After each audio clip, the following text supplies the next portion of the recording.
Hello friends, ഇന്ന് നമ്മൾ വന്നിട്ടുള്ളത് നമ്മുടെ സാധാരണ പാൻറ് എങ്ങനെയാണ് തുണിയിൽ കട്ട് ചെയ്യുക എന്നുള്ളതാണ്.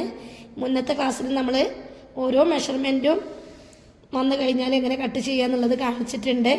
അതിൻ്റെ മുന്നത്തെ ക്ലാസ്സിൽ നമ്മൾ ചാർട്ടിൽ പാൻറ് കട്ട് ചെയ്യുന്ന ഡീറ്റെയിൽ ആയിട്ടുള്ള വീഡിയോ ചെയ്തിട്ടുണ്ട്. ഇപ്പോൾ കാണാത്തവരുണ്ടെങ്കിൽ അതും കൂടെ ഒന്ന് കണ്ടു നോക്കുക, 2 വീഡിയോ. അതേപോലെ തന്നെ ഇന്നത്തെ ക്ലാസ്സിൽ നമ്മൾ പറയാൻ പോകുന്നത് തുണിയിൽ എങ്ങനെ കട്ട് ചെയ്യുക എന്നുള്ളതാണ്. അപ്പോൾ ആദ്യം തന്നെ നമുക്ക് നോക്കേണ്ട ഒരു കാര്യം ചോദിച്ചാൽ, നമുക്ക് 30 അരവണ്ണം വന്ന ഒരാളാണ് വിചാരിക്കുക. ഇപ്പോൾ നമ്മൾ ശരീരത്തിൽ നിന്ന് എടുത്തപ്പോൾ വേസ്റ്റ് റൗണ്ടിൻ്റെ ഭാഗത്ത് നമ്മൾ ചുറ്റിനും പിടിച്ചപ്പോൾ കിട്ടിയ അളവ് എന്ന് പറഞ്ഞാൽ 27ആണ്. അപ്പോൾ നമ്മൾ ഈ 27നെക്കാട്ടി കുറച്ചും കൂടി താഴ്ത്തിയിട്ട് നമ്മൾ കുറച്ച് വീതി, നമുക്ക് ഏറ്റവും ഒരു വണ്ണം കൂടിയ ഭാഗം ഉണ്ടാവുമല്ലോ, അടുത്ത അളവെടുത്തപ്പോൾ നമുക്ക് കിട്ടിയ അളവ് 30ആണ്. ആ 30ആണ് നമ്മൾ എടുക്കുന്നത്. ആ 30 എടുത്ത് കഴിഞ്ഞാൽ നമ്മൾ അതിൻ്റെ 4 ഇങ്ങനെയാണ് മടക്കുക. ടേപ്പ് മടക്കിയപ്പോൾ നമുക്ക് കിട്ടിയ അളവ് 7.5ആണ്. ഈ 7.5ൻ്റെ കൂടെ നമുക്ക് 4 ഇഞ്ച് കൂട്ടണം. അപ്പോൾ 8.5, 9.5, 10.5, 11.5. ഈ 11.5 വേണം നമ്മൾ തുണി മാർക്ക് ചെയ്യാൻ വേണ്ടിയിട്ട് മടക്കിടേണ്ടത്. അപ്പോൾ നമ്മൾ തുണി 11.5 ഒന്ന് മാർക്ക് ചെയ്യുക, എന്നിട്ടാണ് തുണി മടക്കിടേണ്ടത് പാൻറ്റിന് വേണ്ടിയിട്ട്. നമ്മൾ ഇലാസ്റ്റിക്കുള്ള പാൻറ്റാണ് തയ്ക്കണമെന്നുണ്ടെങ്കിൽ നമ്മൾ 1 ഇഞ്ച് കൂടി കൂട്ടിയെടുത്താൽ മതി. 11.5 ഉള്ളത് നമുക്കൊരു 12.5 കൊടുക്കാം. ഇലാസ്റ്റിക്കുള്ള പാൻറ്റാണെന്നുണ്ടെങ്കിൽ നമുക്കൊരു 12.5, 1 ഇഞ്ച് കൂടി കൂട്ടിയിട്ട് നമുക്ക് 12.5 മാർക്ക് കൊടുക്കാം.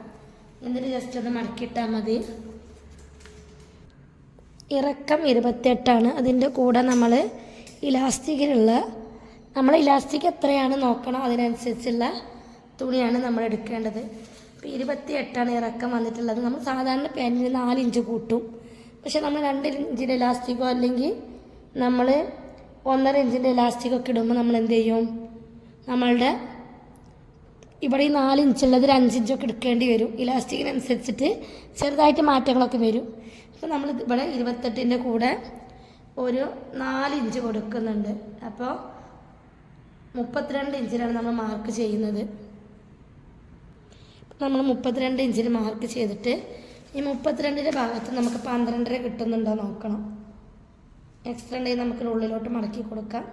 12.5 കിട്ടുന്നുണ്ട്. ഇനി നമുക്കിവിടെ സ്ട്രൈറ്റ് ലൈന് കൊടുക്കാം. നമ്മൾ മടക്കിയിടാൻ വേണ്ടിയിട്ട് ഒരു 1.5 ഇഞ്ച് കൊടുക്കുക, മടക്കിടിക്കാൻ വേണ്ടിയിട്ട് കേട്ടോ. നമ്മളൊരു 1.5 ഇഞ്ച് കൊടുത്തിട്ടുണ്ട്. ഇനി നമ്മളുടെ കാലിൻ്റെ അടിയത്തെ വണ്ണം എന്ന് പറഞ്ഞിട്ടുള്ളത്, അടിവണ്ണം നമുക്ക് കിട്ടിയിട്ടുള്ളത് 11 ഇഞ്ചാണ്. അപ്പം നമ്മളൊരു 5.5 കൊടുക്കുക. 5.5 ഇവിടേക്ക് നമ്മളൊരു 6 കൊടുക്കുക. എന്നിട്ട് നമുക്ക് ഇതേപോലെ ക്രോസ് ആക്കിയിട്ടൊന്ന് വരച്ചെടുക്കുക. ഇവിടെ നമുക്ക് തയ്യൽ തുമ്പ് ഒരു 1.5 ഇഞ്ച് കൊടുക്കുക. ഇവിടേക്ക് ഒരു 1.5 ഇഞ്ച് കൊടുത്തതിന് ശേഷം നമ്മളിങ്ങനെ വരച്ചെടുക്കുക. ഇനി നമുക്ക് ചെയ്യാനുള്ളത് മുകൾ വശത്താണ്. ഇനി നമുക്ക് മുകൾ വശത്ത് നമ്മുടെ ലൂസ് 12, ഷേപ്പ് താഴ്ചയും അതേപോലെ തന്നെ നമ്മൾ 12 എടുക്കുന്നത്. നമുക്കതെടുക്കുക. എന്നിട്ട് നമ്മൾ ഇവിടെ നിന്ന് ഇങ്ങോട്ടേക്ക് ഒരു 1.5 ഇഞ്ച് കൊടുക്കുക.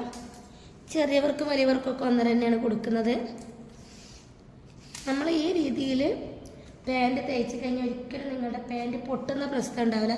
ചില ആളുകൾ ഡ്രസ്സ് തയ്ച്ച് കഴിഞ്ഞാൽ കുറച്ച് കഴിഞ്ഞാൽ കാണാം നമ്മുടെ ഈ ഭാഗം പൊട്ടിയിട്ട് വരും, തുടയുടെ ഭാഗമൊക്കെ.